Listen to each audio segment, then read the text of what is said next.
Vamos abrir nossas Bíblias no capítulo 12 do Evangelho de João. João, capítulo 12. Vamos ler os 8 primeiros versículos. 6 dias antes da Páscoa, foi Jesus para Betânia, onde estava Lázaro, a quem ele ressuscitara dentre os mortos. Deram-lhe, pois, ali uma ceia. Marta servia, sendo Lázaro um dos que estavam com ele à mesa. Então Maria, tomando uma libra de bálsamo de nardo puro, muito precioso, ungiu os pés de Jesus e os enxugou com seus cabelos, e encheu-se toda a casa com o perfume do bálsamo. Mas Judas Iscariotes, um dos seus discípulos, o que estava para traí-lo, disse: por que não se vendeu este perfume por 300 denários e não se deu aos pobres? Isso disse ele não porque tivesse cuidado dos pobres, mas porque era ladrão. E tendo a bolsa, tirava o que nela se lançava. Jesus, entretanto, disse: deixa que ela guarde isso para o dia em que me embalsamarem. Porque os pobres sempre os tendes convosco, mas a mim nem sempre me tendes. Ainda no Evangelho de Mateus, capítulo 26, versículo 6. Ora, estando Jesus em Betânia, em casa de Simão, o leproso, aproximou-se dele uma mulher, trazendo um vaso de alabastro cheio de precioso bálsamo, que lhe derramou sobre a cabeça, estando ele à mesa. Vendo isso, indignaram-se os discípulos e disseram: para que esse desperdício? Pois este perfume podia ser vendido por muito dinheiro e dar-se aos pobres. Mas Jesus, sabendo disso, disse-lhes: por que molestais esta mulher? Ela praticou boa ação para comigo, porque os pobres sempre os tendes convosco, mas a mim nem sempre me tendes. Pois, derramando este perfume sobre o meu corpo, ela o fez para o meu sepultamento. Em verdade vos digo, onde for pregado em todo o mundo este evangelho, será também contado o que ela fez para a memória sua. Vamos orar. Querido Pai, te somos tão agradecidos por esse dia que o Senhor nos tem dado. Obrigado pela comunhão do Senhor, a comunhão do Espírito, a comunhão dos santos. Ainda no final desse dia, concede-nos assentar-nos aos teus pés. Realmente queremos ver algo mais das belezas e glórias atraentes do Senhor. Ilumina os olhos do nosso coração. Sê propício para conosco. Por amor de teu nome. Traz luz sobre tua palavra, para que possamos entendê-la, guardá-la, e para que ela possa operar profundamente em nossos corações, fazendo de nós semelhantes a ti. Confiamo-nos às tuas mãos, Senhor. Supera as nossas debilidades e fraquezas, e que tua palavra prevaleça. Em nome de Jesus pedimos. Amém. Irmãos, o final do capítulo 11 de João estabelece um ponto de transição extremamente importante no ministério de Jesus. E essa transição significa o final do ministério público de nosso Senhor Jesus. Depois de ter sido finalmente e definitivamente rejeitado pela nação de Israel, e dizendo isso nos referimos às autoridades, aos anciãos, aos principais sacerdotes, aos escribas, fariseus, saduceus, todos aqueles que teriam por primeira responsabilidade representar Deus, como povo da aliança de Deus. Depois de ter sido finalmente rejeitado, então, pela nação da aliança, o Senhor volta o seu rosto exclusivamente para o remanescente. E essa é uma lição muito importante. O Senhor, tendo sido rejeitado, Ele vai se ocupar com aqueles que o receberam. João inicia o seu evangelho dizendo: veio para o que era seu, mas os seus não o receberam. Mas a todos quantos o receberam, deu-lhes o poder de serem feitos filhos de Deus. Então, no término do capítulo 11 de João, nós temos essa transição muito importante. Senhor rejeitado, volta os seus olhos para o remanescente. Outro item importante na abordagem dessa terceira menção de Betânia nos evangelhos é que nosso Senhor Jesus está, no relato do capítulo 12, há apenas 6 dias do seu sofrimento. 6 dias antes da Páscoa. Ou seja, nós estamos na última semana do Verbo encarnado de Deus sobre a terra. É claro que tudo que vai ocorrer nessa última semana representará o clímax, o suprassumo da vida, do ministério, da obra de nosso Senhor Jesus. Evidentemente, já que nosso Senhor não perde um segundo qualquer. Então, quando chegamos a esse 6º dia antes da Páscoa, o que podemos esperar é que a presença gloriosa do Senhor Jesus, embora tenha essa glória velada por Deus, porque o Verbo se fez carne. Glória aparente apenas para aqueles cujos olhos foram abertos, para ver algo de sua beleza, como Maria de Betânia. Mas até mesmo seus discípulos, com seus olhos tão velados, para compreender algo mais palpável ou profundo sobre a glória desse Verbo encarnado, Filho de Deus. Então, quando nós chegamos nesse capítulo, evidentemente, nós iríamos ver, e vamos ver, como a pessoa do Senhor Jesus, nesse ponto, 6 dias antes da Páscoa, vai revelar âmago dos corações. Então nós vamos buscar abordar essa passagem que lemos em 6 aspectos, 6 grupos de personagens. Nós vamos ver qual o significado da pessoa do Senhor Jesus para as autoridades, para os discípulos, para Judas, para Maria, para Lázaro, para Marta. Vamos abordar 6 grupos. E penso que com a ajuda do Senhor, em fazendo isso, se tornará claro para nós algumas verdades e princípios espirituais de grande valor, para que nós possamos alcançar, se assim o nosso coração tem realmente desejado, essa posição de Betânia para Cristo. Irmãos, tudo que o Senhor busca nessa terra pode ser resumido com essa palavrinha, Betânia. Isso é o que Ele busca. É o lugar onde seus direitos são reconhecidos. Não é isso maravilhoso? Nosso Senhor sendo definitivamente rejeitado, e podemos até dizer expulso, de um ambiente que deveria ser o ambiente dele. Porque tudo ali deveria falar dele. Tudo ali era para ele.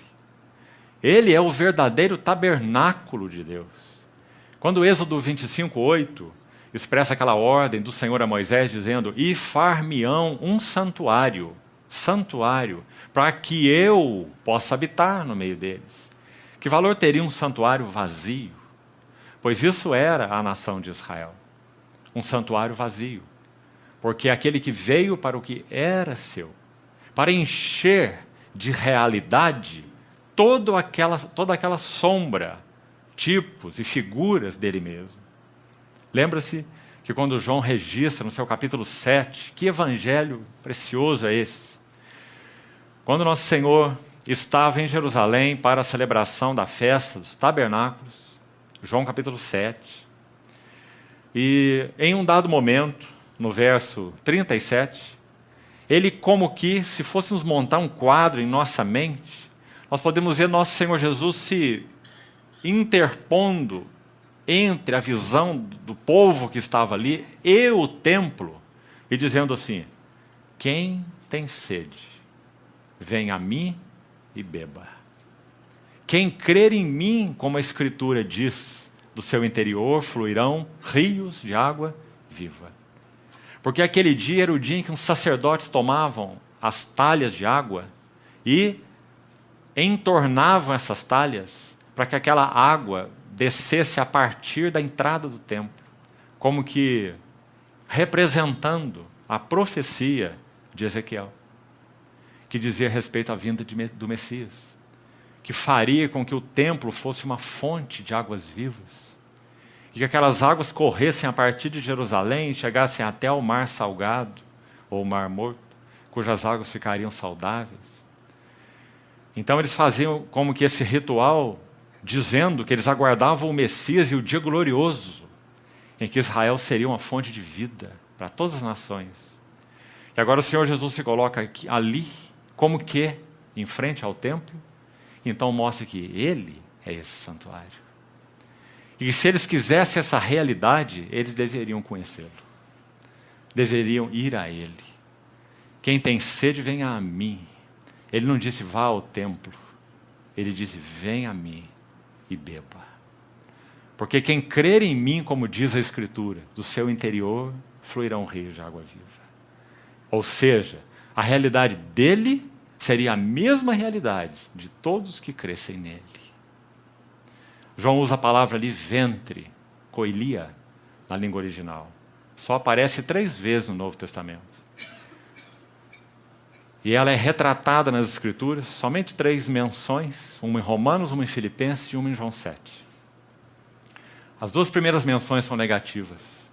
Paulo fala de alguns que serviam o seu próprio ventre, em Romanos 16. E fala de alguns em Filipenses 3, cujo Deus era o próprio ventre. Então esse ventre se refere a esses desejos mais íntimos do nosso ser interior. E agora o nosso Senhor usa a mesma palavra, ventre, para dizer que Ele somente poderia satisfazer, preencher os desejos mais profundos de nosso ventre. Então, do seu ventre fluirão rios de água viva. Não viveríamos vidas voltadas para nossos próprios desejos, ao contrário. Unidos com o Senhor, quem crer em mim, união. Unidos ao Senhor, nós seríamos, assim como Ele é, nós seríamos uma fonte para descedentar outras vidas. Até mesmo o mundo todo, por causa da habitação do Espírito Santo nos nossos corações. Então João vai interpretar isso exatamente assim.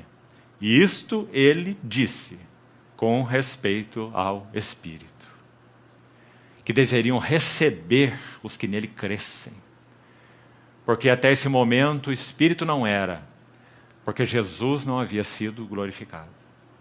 Então, quando finalmente ele é rejeitado, e a nação de Israel não experimenta absolutamente nada dessa realidade, no que concerne a sua instituição, as suas autoridades, os seus escribas, os seus mestres, aqueles que deveriam fazer o papel central ali no sentido de representar Deus. Então, nosso Senhor rejeitado, final do capítulo 11 de João, ele volta suas costas para toda essa realidade, mas volta o seu rosto para o remanescente.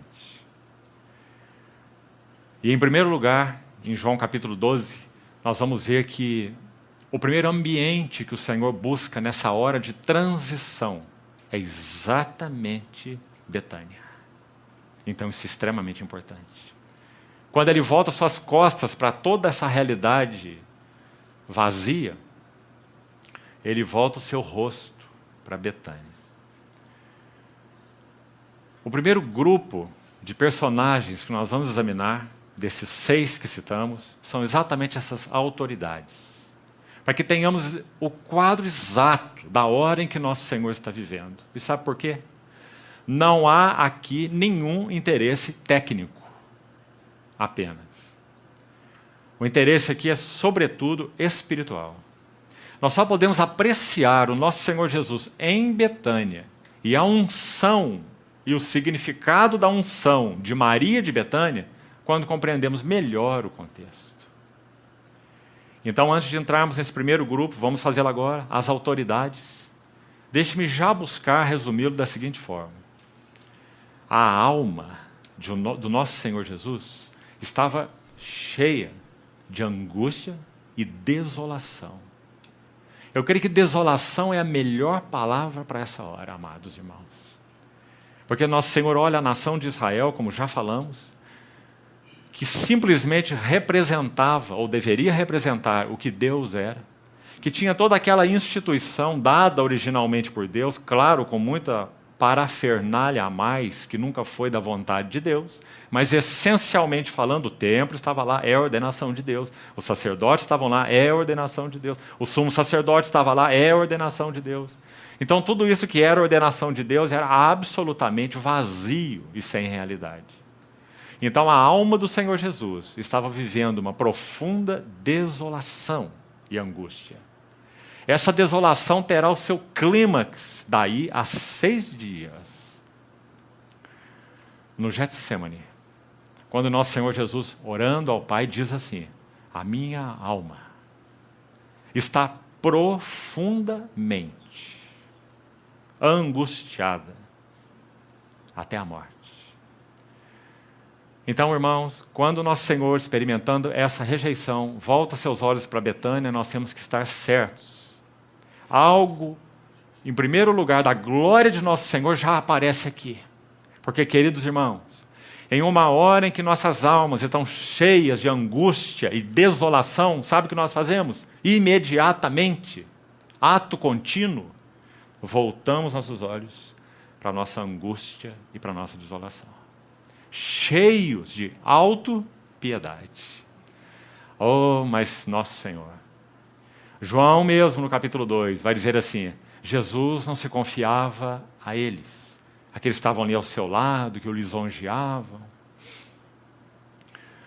porque ele não precisava que ninguém lhe desse testemunho a respeito do homem, porque ele mesmo sabia o que era a natureza humana. Que Senhor nós temos! Quando Pedro, 6 meses antes do evento que nós estamos estudando, Betânia, João 12. 6 meses antes, o nosso Senhor está no Monte Hermon, o Monte da Transfiguração. Pouco antes de subir lá com Pedro, Tiago e João, ele ouve algo de Pedro. Senhor, tenha compaixão de ti mesmo. Que essas coisas de sofrer, morrer, ser rejeitado pelos sacerdotes e autoridades e crucificado, não suceda contigo. Tem piedade. Autopiedade. Então nosso Senhor Jesus, fitando a Pedro, diz: arreda-te de mim, Satanás. Tua mente não funciona conforme a mente de Deus, mas sim conforme a mente dos homens. Foi o que o Senhor disse para Pedro. Que Salvador nós temos. E agora nós estamos chegando no momento em que o Senhor está a 6 dias da sua cruz. Angústia, desolação, rejeição. Mas o Senhor vai a Betânia, uma ceia servida a Ele, e nós não vemos nada dessa angústia e dessa desolação nesse tempo. Nós vemos o nosso Senhor assentado à mesa, recebendo o serviço daqueles que queriam servi-lo. Porque essa ceia foi dada por motivo da ressurreição de Lázaro. Muito claro, no verso 2 de João 12. Deram-lhe, portanto. Deram-lhe, pois. Qual a razão desse pois? Lázaro, a quem ele ressuscitara dentre os mortos. Está aí no versículo 1. Lázaro, quando saiu daquele túmulo, com aquele lenço no rosto. Que visão maravilhosa. Restaurado, salvo, vivificado do túmulo, com o seu rosto desvendado, para usar as palavras de Paulo, e contemplando a glória do Senhor. Ele foi, ele não teve, após isso, nem oportunidade de dizer: Senhor, muito obrigado. Porque nosso Senhor se retirou rapidamente dali. Então agora, quando ele volta para Betânia, talvez eles nem soubessem onde ele estava. Porque se você ler com cuidado o final do capítulo 11 de João, vai dizer que o Senhor Jesus se retirou. Depois da ressurreição de Lázaro, que gerou uma profunda oposição e ódio das autoridades com relação à pessoa dele, ele se retira. Esse é nosso Senhor. Ele nem mesmo confronta esse ódio. Ele se retira para uma cidade chamada Efraim. Hoje em Israel ela tem um outro nome. E a cidadezinha fica em torno de 40 quilômetros a noroeste de Jerusalém. Ainda antes do Jordão, no deserto da Judéia, uma pequena cidade, onde o Senhor se retirou para um período de retiro espiritual. Para estar diante de Deus, para estar diante dessa hora definitiva, essa hora última, final, sua última semana. Então, é dito assim, veja, versículo 47 do capítulo 11. Então os principais sacerdotes e os fariseus convocaram o sinédrio e disseram: que estamos fazendo, uma vez que este homem opera muitos sinais? Se o deixarmos assim, todos crerão nele. Depois virão os romanos e tomarão não só o nosso lugar, mas a própria nação. Caifás, porém, um dentre eles, sumo sacerdote naquele ano, advertiu-os dizendo: vós nada sabeis, nem considerais que vos convém que morra um só homem pelo povo e que não venha a perecer toda a nação. É claro que ele disse isso, significando que esse homem deveria morrer, simplesmente. E não a nação toda por causa desse homem. Eles perderam seus privilégios religiosos, porque de alguma maneira esse homem sendo seguido ia gerar uma turbulência religiosa na nação. Isso levantaria suspeita das autoridades romanas. Então eles certamente iriam intervir, e os sumos sacerdotes iam ser postos de lados, e sofrer uma repreensão por parte das autoridades romanas, e perderiam seu lugar, perderiam o templo e seus privilégios. Essa era a preocupação única. Mas sabe o que João faz? João interpreta o que Caifás falou como sendo uma profecia. E diz que ele, sendo sumo sacerdote naquele ano, ele falou não por si mesmo, mas ele profetizou algo. Então João vai trazer o fato para a realidade espiritual, dizendo que sim, iria morrer um homem pela nação.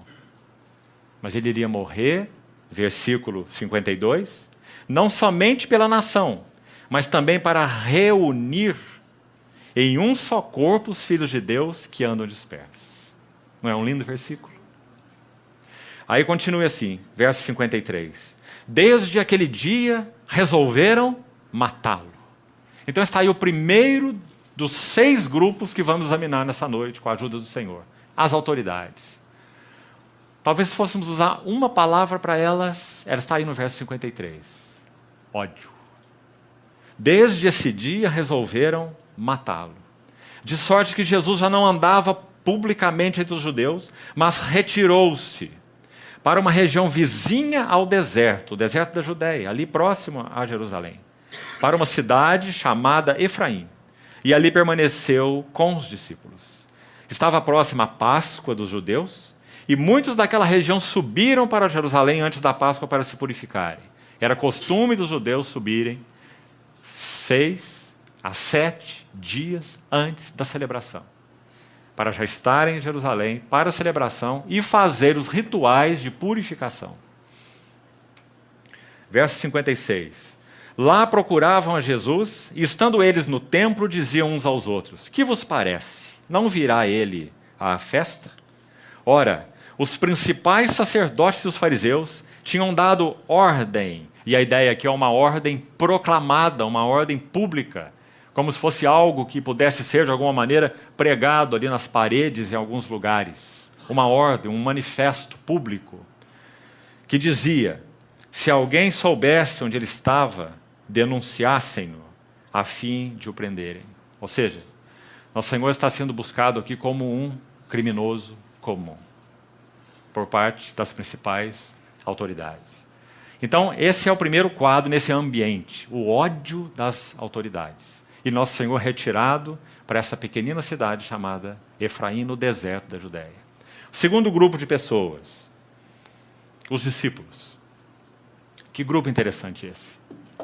Acho que se formos usar uma palavra também, como usamos para as autoridades, a palavra ódio, acho que a melhor palavra para os discípulos é obtusos. Eles não entendiam nada de nada. Há um versículo em Lucas, talvez seja bom examinarmos esse versículo, para vermos qual era o entendimento que os discípulos tinham a respeito da obra do Senhor Jesus, da missão do Senhor Jesus. Lucas capítulo 18, Lucas 18, 31. Escute bem.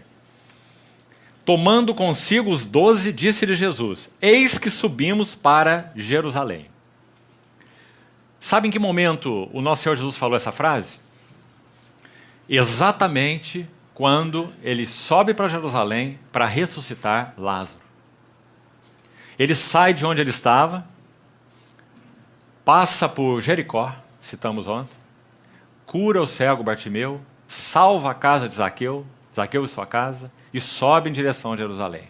Então esse é o momento final. Nós estamos sendo introduzidos aqui na última semana, também no livro de Lucas.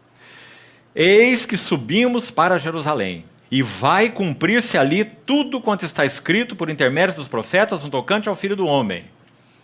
Terceira vez que o nosso Senhor Jesus prediz a sua morte e a sua ressurreição. A primeira vez foi logo antes da sua transfiguração, subindo lá nas bandas de Cesareia de Filipe, já em direção ao Hermon. O Senhor fala a primeira vez que ele seria morto e crucificado com toda clareza. Ele só disse isso depois de 3 anos de ministério. Nos últimos 6 meses, 3 vezes. A primeira ali, a segunda um bom tempo depois, e a terceira 1 semana antes da cruz. É aqui que nós estamos agora. Verso 32. Ele será entregue aos gentios, escarnecido, ultrajado e cuspido. Será que conseguimos ver então a alma do Senhor Jesus aqui? A hora em que ele estava, a sua desolação, a sua angústia. É nesse momento que ele sobe a Betânia. E depois de o açoitarem, tirar-lhe-ão a vida, mas ao terceiro dia ressuscitará. Agora, o ponto que nos interessa exatamente está no verso 34. Então, preste atenção nele. Eles, porém, nada compreenderam acerca dessas coisas. E o sentido dessas palavras era-lhes encoberto, de sorte que não percebiam o que ele dizia.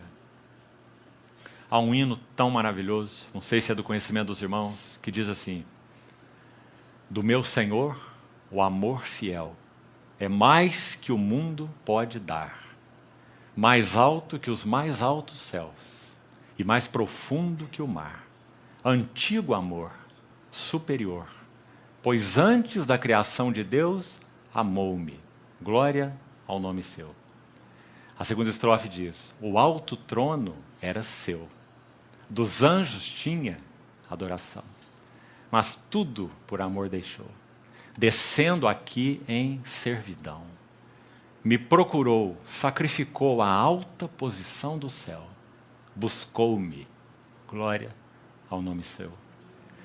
E a terceira estrofe diz assim: sozinho a senda percorreu, sofreu do homem rejeição, e conhecido só por Deus, de angústia encheu seu coração, mas não hesitou e nem recuou, mas indo aonde estava eu, achou-me. Glória ao nome seu. Esse é o nosso Senhor. E essa é a hora em que Ele está vivendo aqui. De angústia encheu o seu coração, mas não hesitou e nem recuou.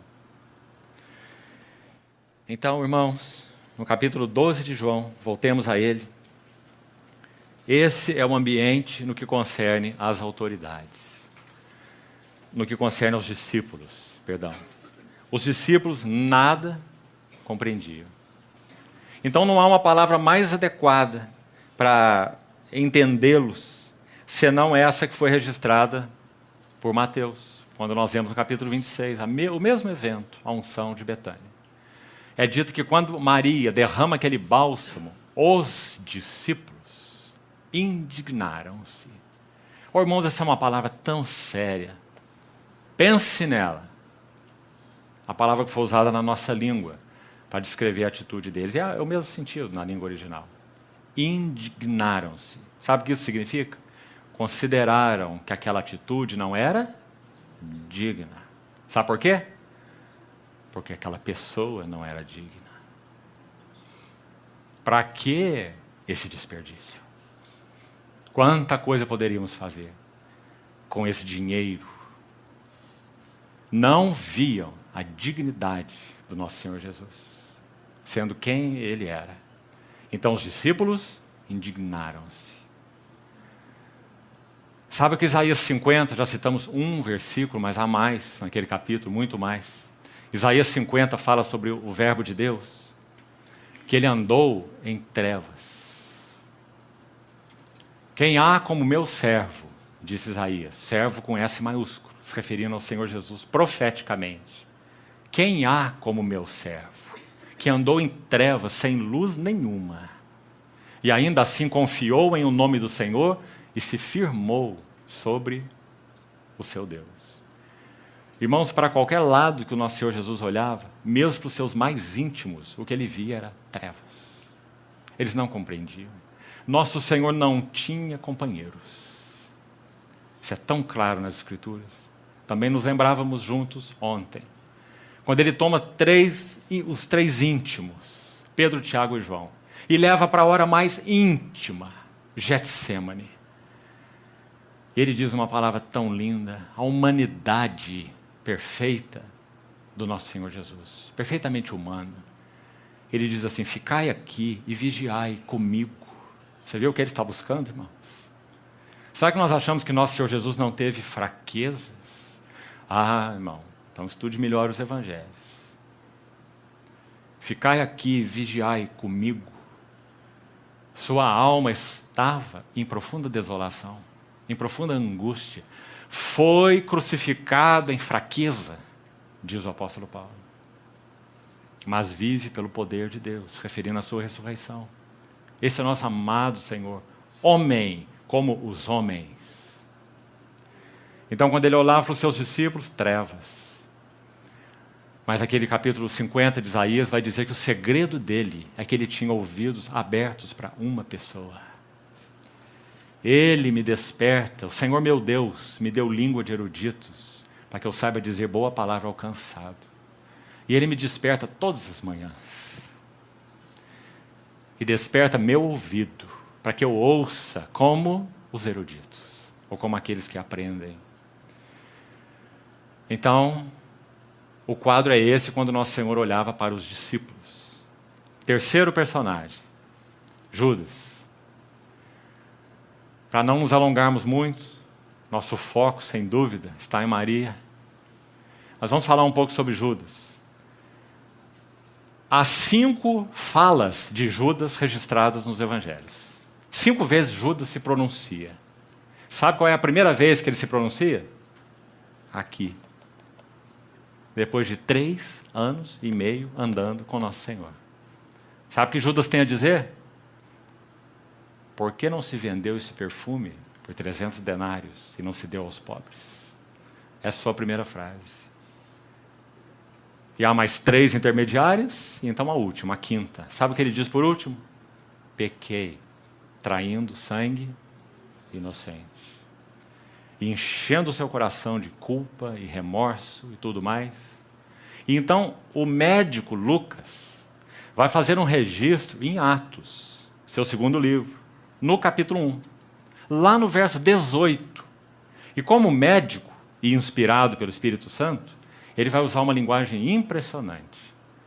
E acho que há algo ali que nos interessa. Ele vai dizer que Judas precipitou-se. Se você estudar essa palavra, é muito interessante. você vai ver que ela se refere a alguém que se lança de cabeça para baixo.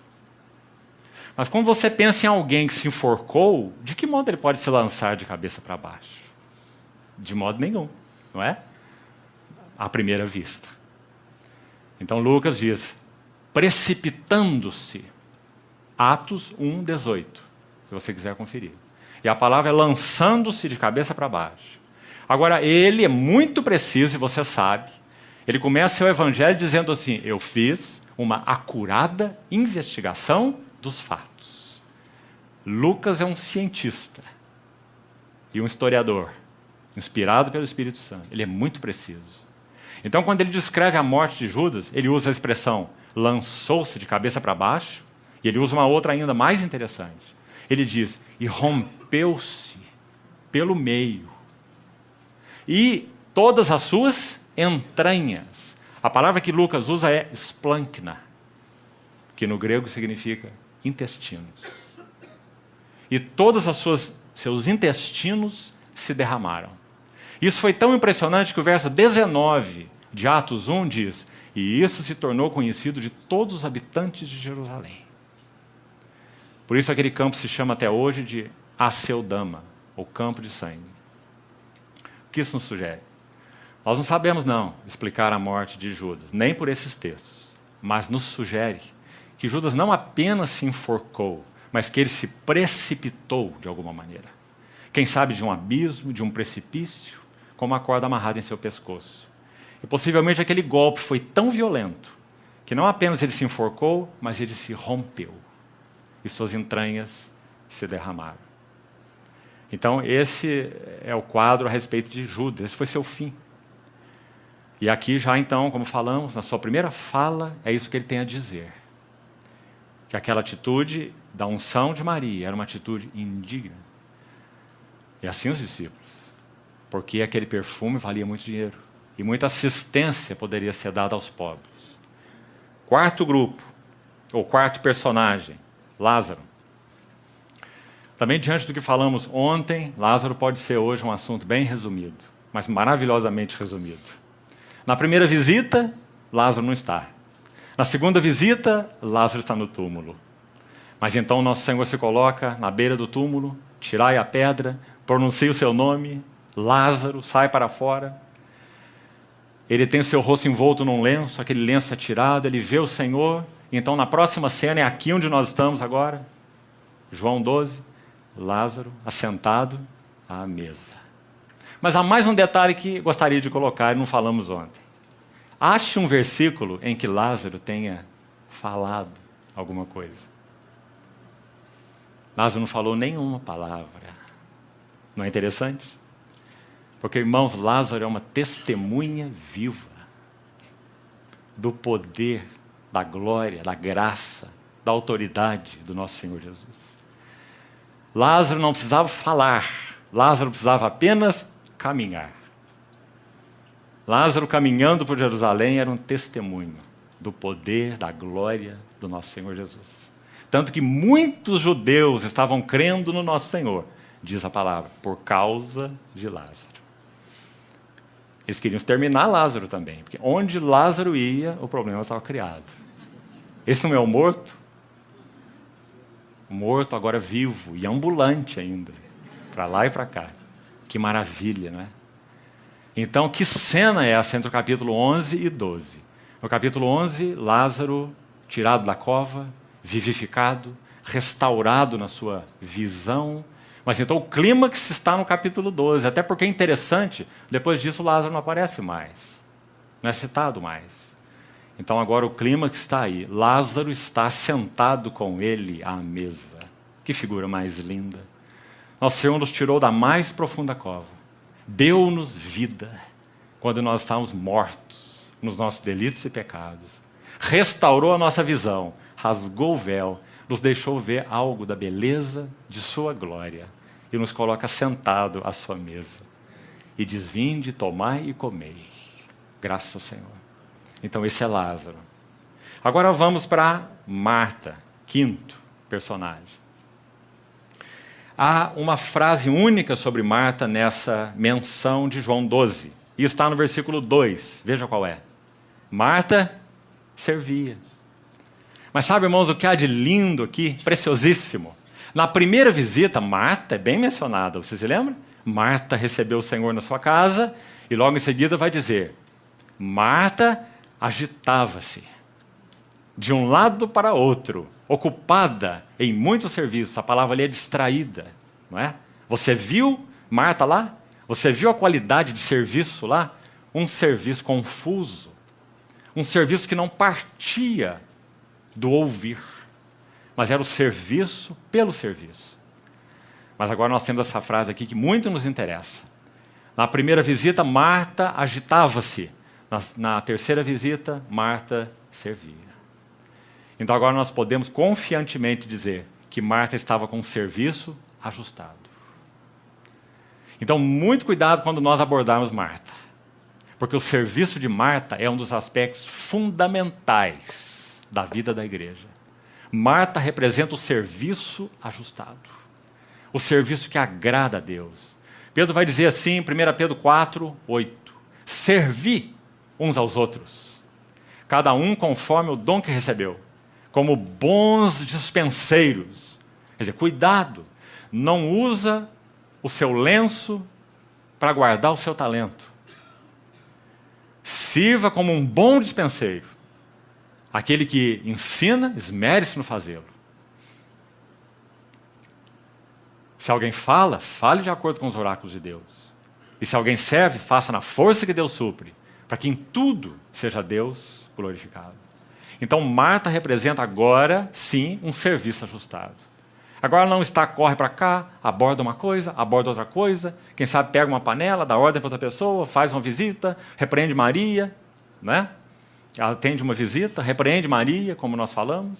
Bem desajustado o serviço de Marta inicialmente. Como dissemos, ela não tinha um olho para o Senhor Jesus. Ela tinha um olho para o serviço e outro olho para Maria. E nenhum olho para o Senhor Jesus. Mas agora não. E Marta servia. Graças ao Senhor. Nosso Senhor é aquele que ajusta nossos serviços. Pelo seu Espírito, por sua revelação, pela cruz. Irmãos, falando de maneira prática, brevemente, vamos ter que introduzir Maria aqui. A melhor maneira de aprendermos a avançar no serviço na casa de Deus é servindo. Não há nenhuma maneira melhor. Servindo. Confiando que nosso bondoso Senhor ajustará o nosso serviço. Há uma diferença grande, espiritualmente falando, entre ser desajeitado e ser desajustado. As palavras são bem próximas, mas a diferença é muito grande. Desajeitados, de modo geral, todos nós somos, não é? Você já não percebeu a si mesmo muito desajeitado? Num serviço que você tem até como encargo do Senhor de fazer? Mas você mesmo se vê tão desajeitado? Isso não é nenhum problema para o nosso Senhor. O problema para o nosso Senhor é o desajuste e não o desajeito. Compreende a diferença? O que seria o desajuste? Quando realmente não há um foco adequado em nosso serviço. Nós não estamos ajustados, nossa visão é míope. Nós não sabemos, às vezes, nem por que nós estamos fazendo as coisas. Ou nossa motivação é errada. Então, estamos desajustados. Mas se nós estamos ajustados, se nós amamos o Senhor, se nós queremos agradar o Senhor, irmãos, nosso Senhor sabe de nossas debilidades e de nosso desajeito. Então aí está o nosso Senhor corrigindo o desajeito de Marta. Porque nós sabemos que Marta amava o Senhor, evidentemente. Assim como o Senhor amava Marta. Então, graças a Deus por essa simples expressão, Marta servia. E um serviço agora ajustado, correto. E então nós vamos à última personagem, a sexta, Maria. E aqui há muita coisa sobre Maria, maravilhosa. Essa unção ocorreu no 8º dia do mês de Abib, como o judeu chamava, ou de Nissan, segundo o nome persa. Mesma coisa, Abib ou Nissan, 8º dia. Muito provavelmente um sábado à noite. Então nosso Senhor se retira dessa cidade chamada Efraim e vai para Betânia. O versículo 1 do capítulo 12 marca esse tempo como 6 dias antes da Páscoa. Como nós falamos, nós não estamos interessados em questões técnicas pelas questões técnicas, mas acho que vale a pena você observar que em Mateus e em Marcos diz que essa casa era a casa de Simão o leproso. Então há aí muitas coisas, perguntas aí mais técnicas. Simão o leproso é Lázaro? Possivelmente não. Mas a casa em que foi realizada essa ceia é a casa de Maria, Marta e Lázaro ou é a casa de Simão o leproso? Sabe, irmão, são detalhes técnicos e é melhor que saiamos deles. Se você ler, por exemplo, Campbell Morgan, o príncipe dos pregadores expositivos, quando ele comenta esse texto, ele vai dizer assim: foi indubitavelmente na casa de Maria, de Marta e de Lázaro que essa ceia foi realizada. Mas quando você vai a outro gigante da palavra, John Nelson Darby, e lê o seu comentário, ele vai dizer: não foi na casa de Maria, Marta e Lázaro que essa ceia foi realizada, mas na casa de Simão o leproso, como diz Mateus. Agora, será que isso é importante para nós? Será que a Bíblia está se contradizendo? É claro que não. Porque aqui em João 12 não está dizendo onde foi a ceia. Está dizendo apenas que ela aconteceu. E é exatamente isso que nos importa. É o que aconteceu e quais eram os personagens envolvidos. Agora, se a casa era da Marta ou se a casa era do Simão leproso, isso não nos interessa em nada. Só muda o ambiente. Só muda a casa física. Não é? Nem o ambiente muda, o ambiente é o mesmo. Então, são alguns detalhes. Se você lê Mateus e Marcos, você também pode se confundir. Porque antes é dito ali, 2 dias antes da Páscoa. Mas João está dizendo que são 6 dias antes da Páscoa. Mas então, quando Marcos registra e Mateus registra, você vai ver que quando ele cita 2 dias, ele não diz que em 2 dias antes da Páscoa aconteceu essa ceia em Betânia. Se você ler lá, vai ficar muito claro. Mas eles colocam de maneira proposital, tanto Mateus quanto Marcos. Eles interpolam a unção de Betânia exatamente antes da traição de Judas. Exatamente para fazer um contraste. Eles querem mostrar essa unção maravilhosa de Betânia e a traição de Judas imediatamente depois. Mateus e Marcos fazem isso. Mas então, embora João não mencione o lugar exato, e os outros evangelistas dizem casa de Simão o leproso, João nos dá o tempo exato. O tempo, sim. O tempo é o tempo de João. Ele dá o tempo. São 6 dias antes da Páscoa. Foi Jesus para Betânia. Agora, o que é importante sobre Maria, então, aqui? Primeiro, só Maria pôde ver e pôde participar dessa angústia e dessa desolação da alma do nosso Senhor Jesus. Isso é muito importante.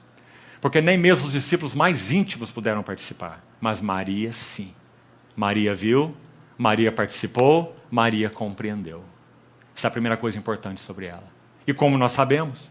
Claro, pelo que ela fez.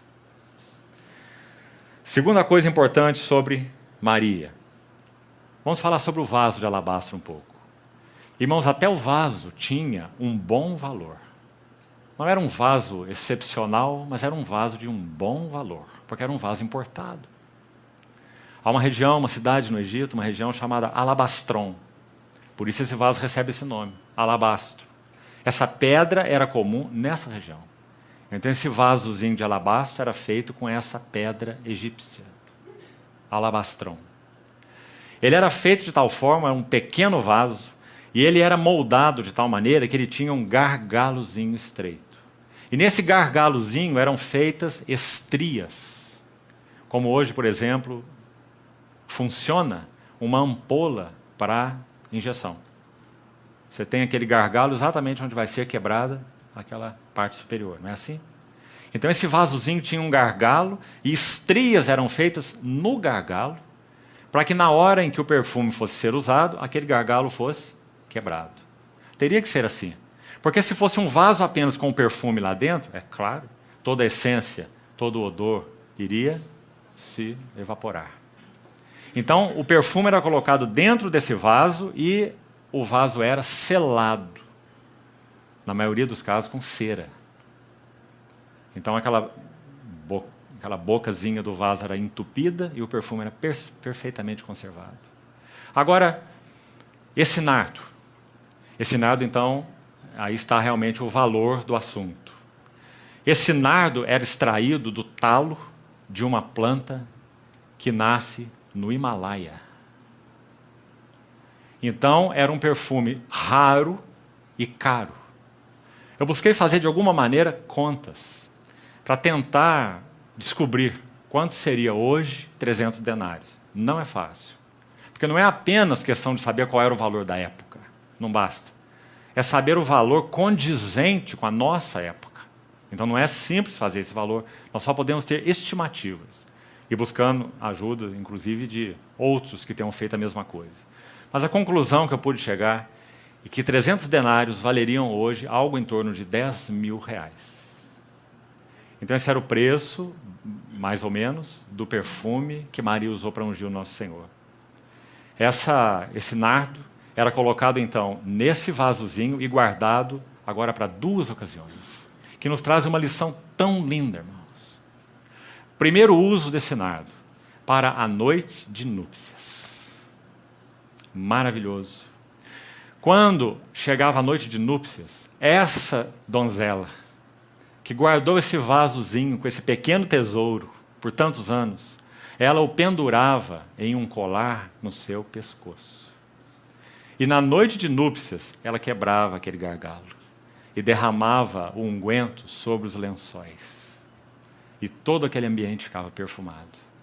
Essa era a primeira finalidade. Sabe o que o livro de Cantares tem para nos dizer sobre isso? Vamos escutar a voz da noiva em Cantares. Cantares capítulo 1 diz assim, versículo 12.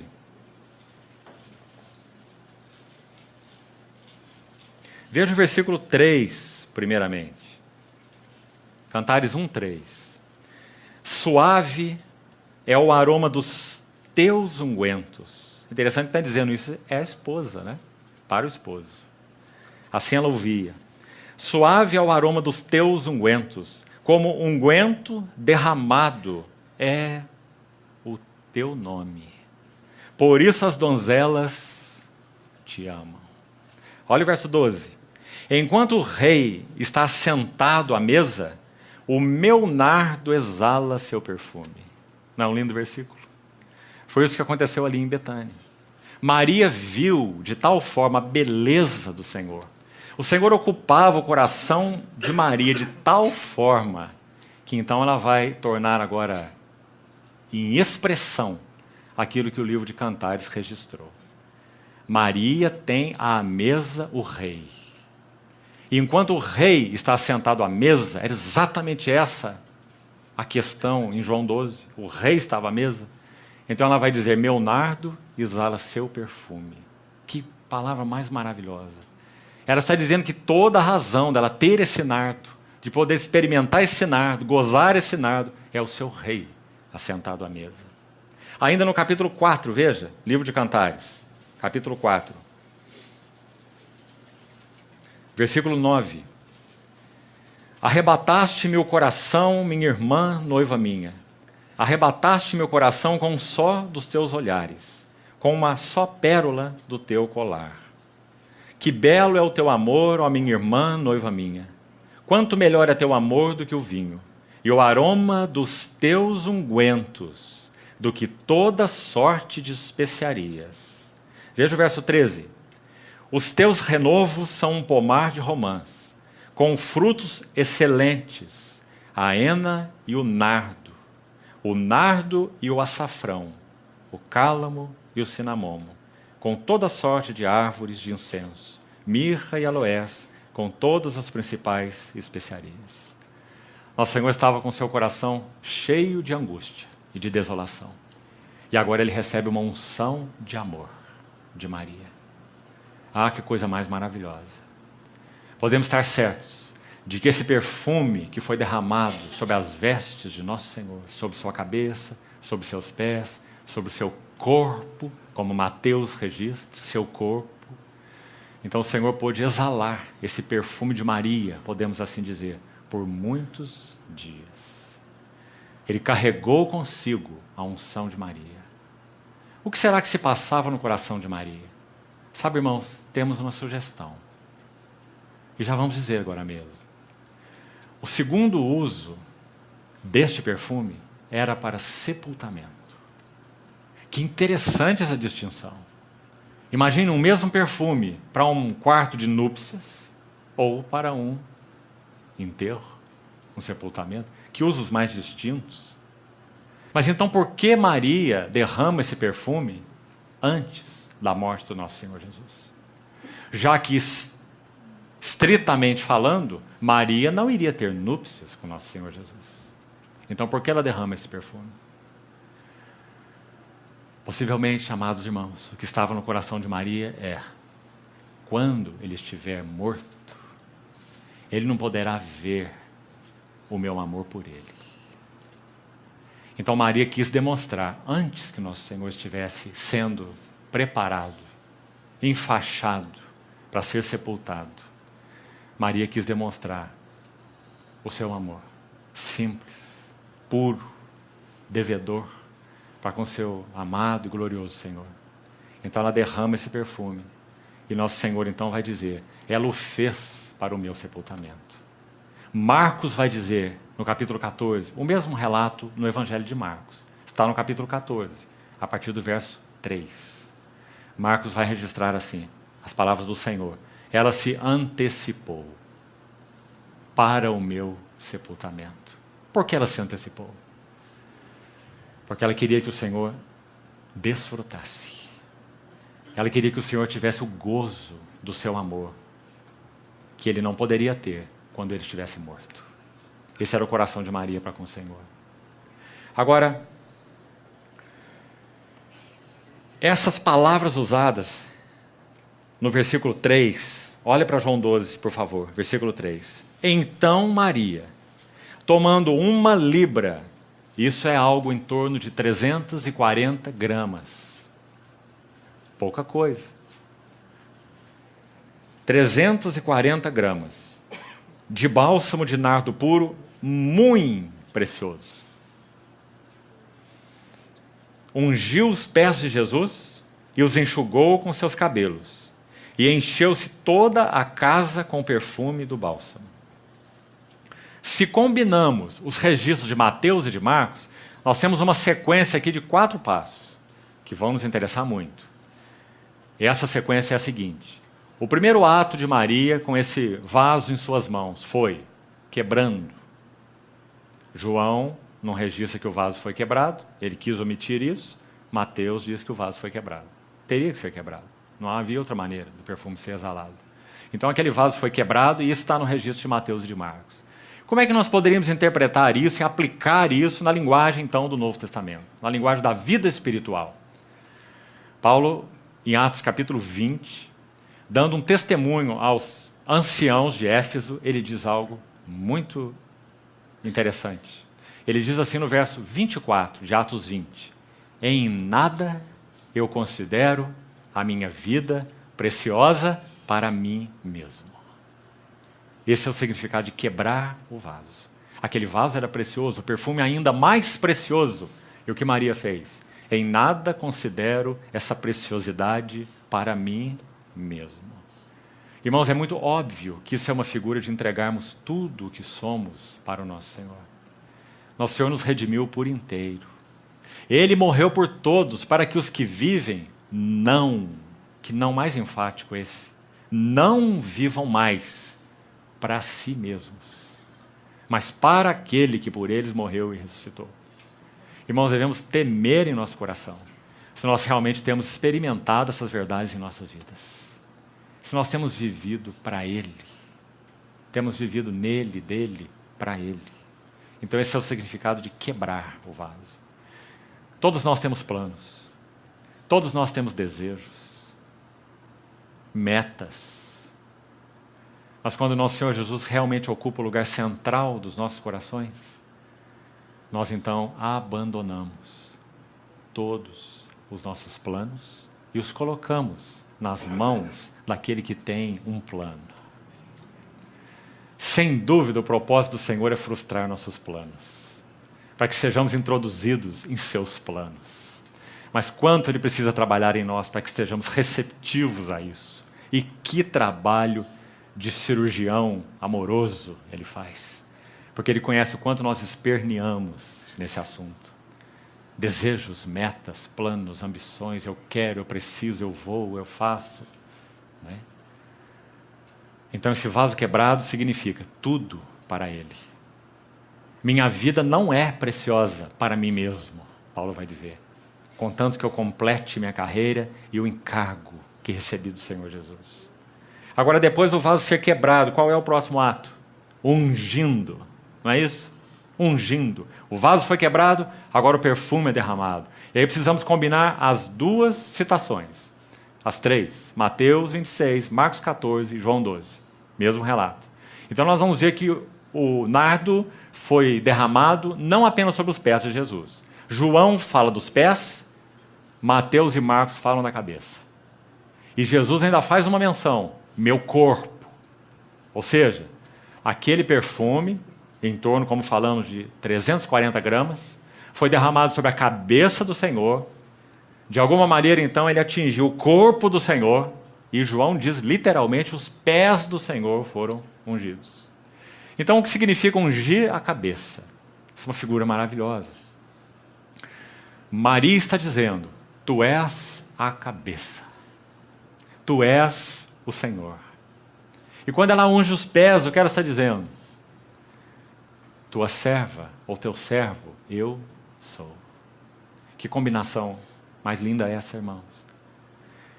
Nós precisamos, diante do Senhor, conquistar o significado dessa maravilhosa realidade espiritual. Senhor Jesus tem sido cabeça em nossas vidas. Ele tem sido cabeça. O coração do homem pode fazer planos, mas a resposta certa dos lábios vem do Senhor. Nós temos aprendido a ouvir a voz do Espírito Santo. 1 Coríntios 12 diz que ninguém pode dizer que Jesus é Senhor. Isso, em outras palavras, é dizer Jesus é cabeça, senão pelo Espírito Santo.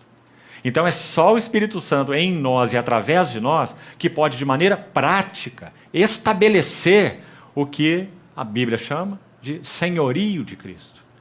Então dizer Senhor, Senhor, muitos dirão, até mesmo naquele dia.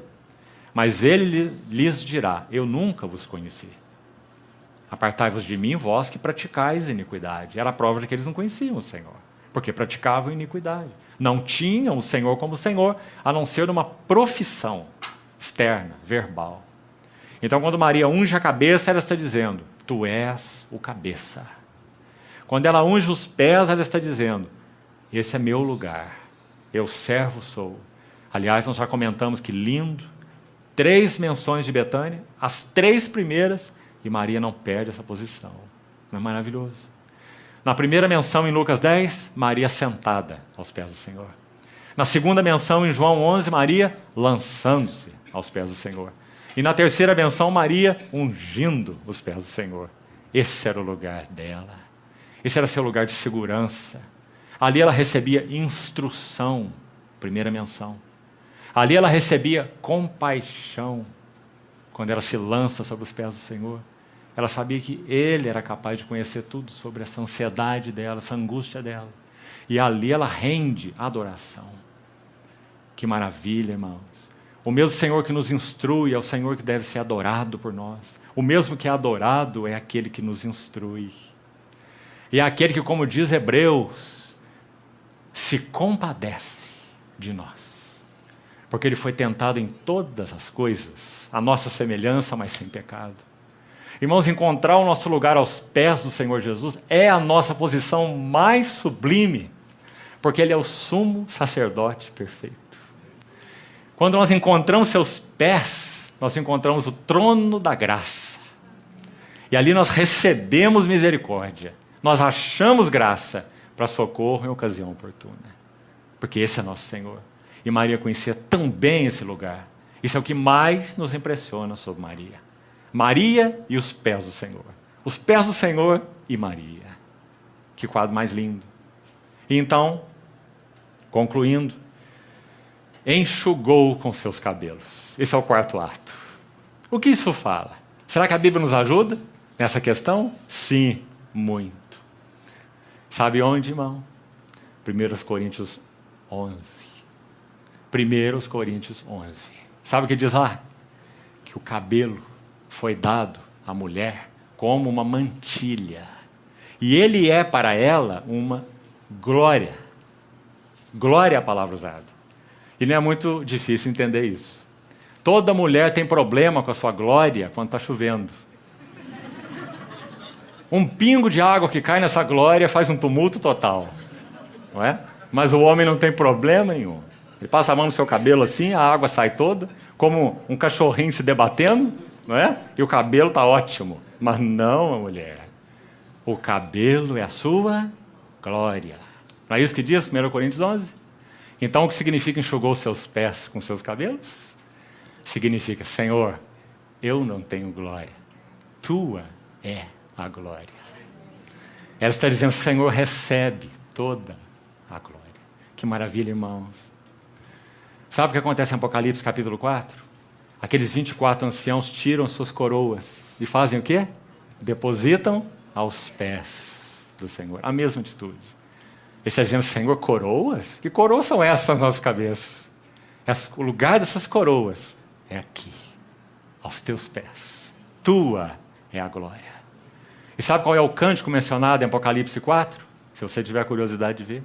Apocalipse 4, verso 11 em diante. Primeira palavra. Tua é a glória. Muito interessante.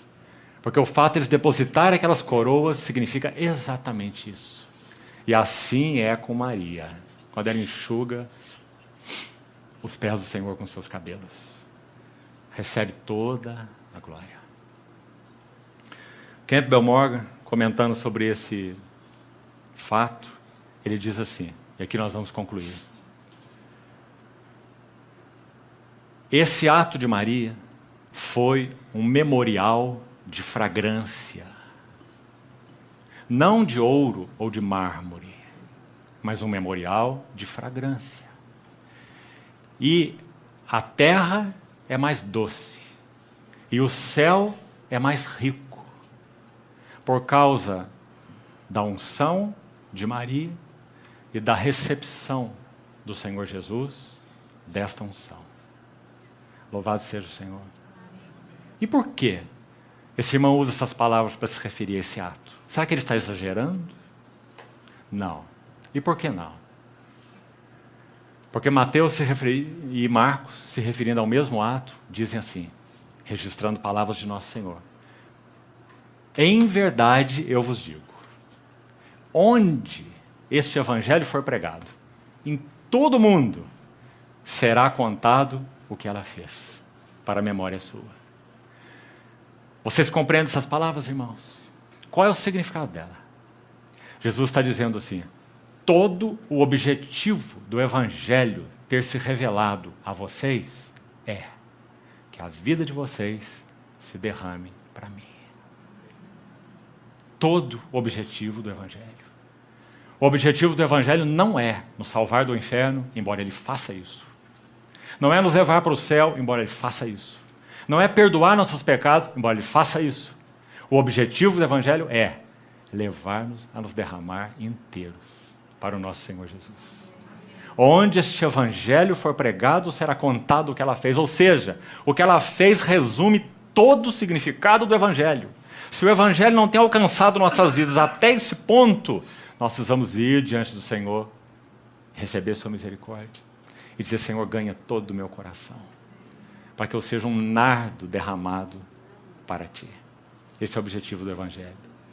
Então, irmãos, o Senhor busca Betânia na terra? Sim. Porque o Senhor também vive nesse mundo um ambiente de ódio, rejeição e perseguição. Onde está seu lar? Onde seus direitos são reconhecidos? Nas suas Betânias.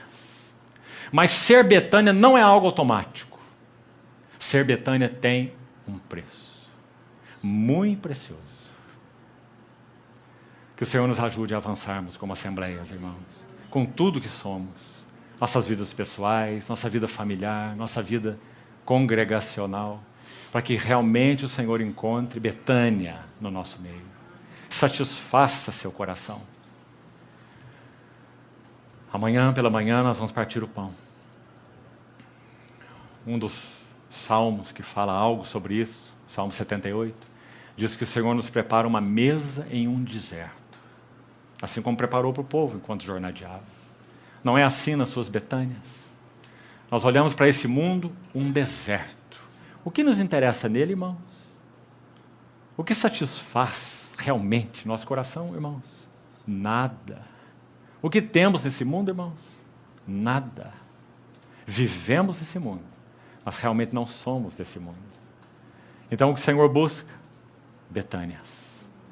Seus direitos são reconhecidos. Seu amor é recebido. Ele recebe adoração, encabeça, caminha com eles. Nosso irmão nos lembrou hoje daquele lindo texto, enquanto estávamos em uma comunhão pela tarde, 2 Coríntios 6, que já recordamos aqui também. Novo Testamento não são palavras da velha aliança, são de lá trazidas para cá, para dentro da realidade espiritual nossa. E é dito assim, eu habitarei. Mas não só habitarei, eu andarei entre eles, ou no meio deles. Isso é tudo que nós precisamos desejar, irmãos, em cada reunir nosso. Senão tudo é vazio. Tudo é vazio. E nós só teremos uma tradição, uma rotina, um congregar, um ouvir palavra, ou seja o que for. Se o Senhor não passear entre nós, andar, pastorear seu povo, Ele é o único pastor. Então que nós sejamos para Ele Betânia. Que Ele prepare nossos corações para isso. Que Ele esteja nos falando quais são as suas requisições. E que Ele receba tudo de nós. Para que Ele possa fazer de nós Betânia. Quando o Senhor foi a Betânia em primeira vez podemos dizer, na verdade ali não havia uma Betânia. Lázaro não estava ali. Marta estava toda complicada. Maria estava sentada aos seus pés, ouvindo. Então Betânia vai começar. Porque Betânia começa aí. Ouvir. E a partir daí nós vamos até a última menção. Ascensão. Quando o Senhor sobe ao céu. E resolve expor essa cena para um grupo íntimo. E esse grupo está em Betânia. E dali ele ascende ao céu. Que figura mais maravilhosa. Quando ele ascende, ele está dizendo duas coisas. Eu vou, o Espírito vem. Esperar em Jerusalém pela promessa do Pai. Então ele nos levou para Betânia, como registra Lucas. O Senhor ascende aos céus, mas o próprio Senhor vem, inicialmente, na pessoa do Espírito Santo. É Ele mesmo. É o nosso Senhor. No Espírito Santo. Mas não apenas isso. Ele está dizendo que Ele também virá, literalmente, do modo como vistes subir. Então Ele diz que o Espírito vem e vai suprir o lugar dele, no mesmo nível que Ele. O Consolador, o Espírito Santo. O ajudador, o encorajador.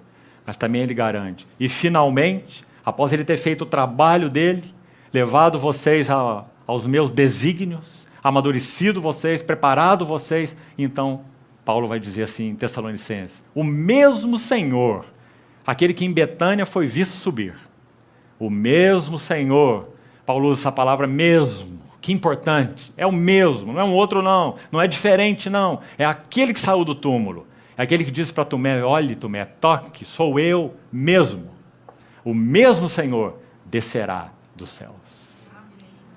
E nós seremos arrebatados para o encontro com o Senhor nos ares. Estaremos para sempre com o Senhor.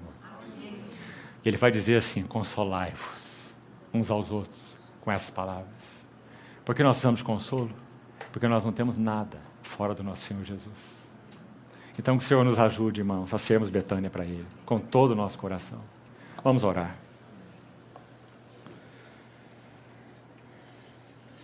Ó Senhor, colocamos Tuas palavras compartilhadas nas Tuas mãos e Te pedimos, Senhor, não permita que aquilo que verdadeiramente seja Teu possa ser perdido nos nossos corações. Mantém Tua palavra em nós, Senhor, e ganha tudo de nós para Ti, Senhor. Perdoa-nos por nosso desajeito e alinha-nos em nossos desajustes. Confiamo-nos a Ti, Senhor. Queremos ser Betânia para Ti. Tem compaixão de nós. e ajuda-nos a conhecer o Teu caminho e a andar nele. Te pedimos, Pai, em nome de Jesus. Amém.